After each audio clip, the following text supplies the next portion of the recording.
ceremony for the Bhisho Massacre in the town. In 1992, 28 marchers and 1 soldier died when armed forces of the then Ciskei government opened fire on a mass march to the Bhisho Stadium, calling for the then bantustan leader of the Ciskei, Oupa Gqozo, to step down.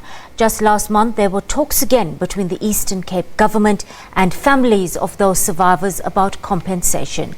Our reporter Busisiwe Jemsana-Mantashe spoke to the Eastern Cape Premier Phumulo Masualle.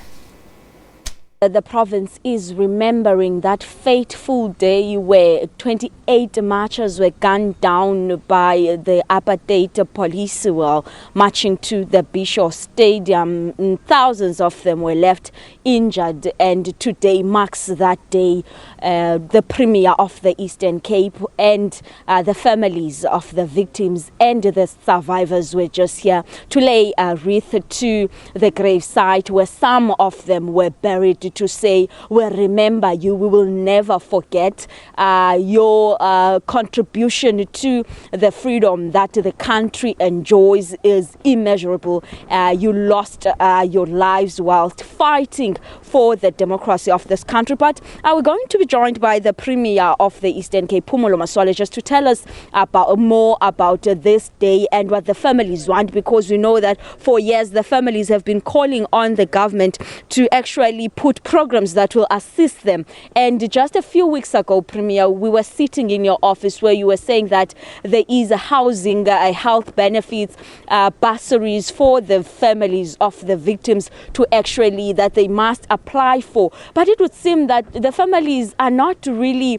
happy with what they should be getting. We know the program was supposed to be starting at 8:30. It started after 10. What are some of the issues that they are still not happy about that we're discussing?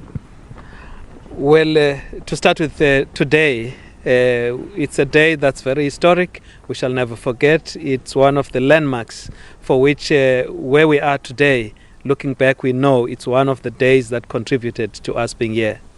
Secondly, in respect of those who were affected on the day in question, we continue to work with them to ensure that to the extent they got impairments on that day, be they health related, be they losing their loved ones, be they any kind of need they may have, we are working with them, working with different government departments so that there could be some relief somewhat. We know that there could never be enough of the relief sort, but some compensatory interventions.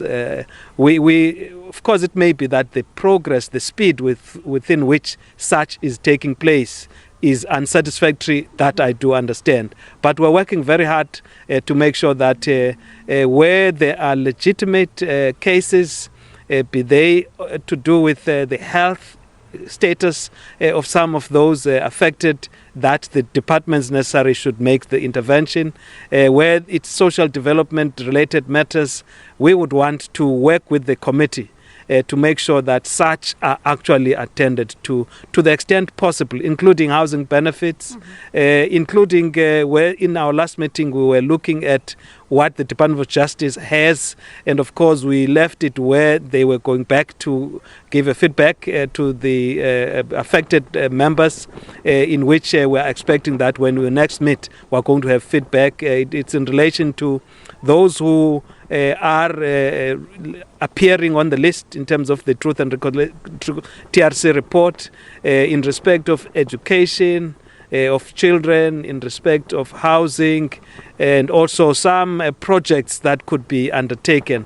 Those are process matters. They are not in themselves events. They require engagement, and that's what we're committed to, and we're going to be working with that committee to ensure that there is progress in that regard. And some of the families are saying that the delays in trying to come up with solutions to these is because there's no designated committee that looks specifically to the progress being made and what needs to be done to speed this up. What is your plan moving forward to make sure that you actually hasten the pace?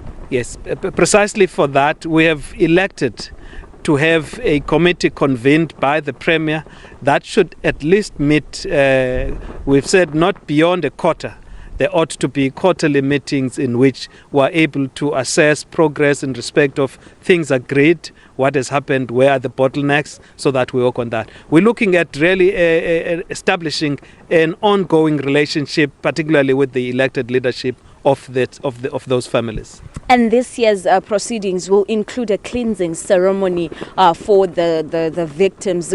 Tell us about that.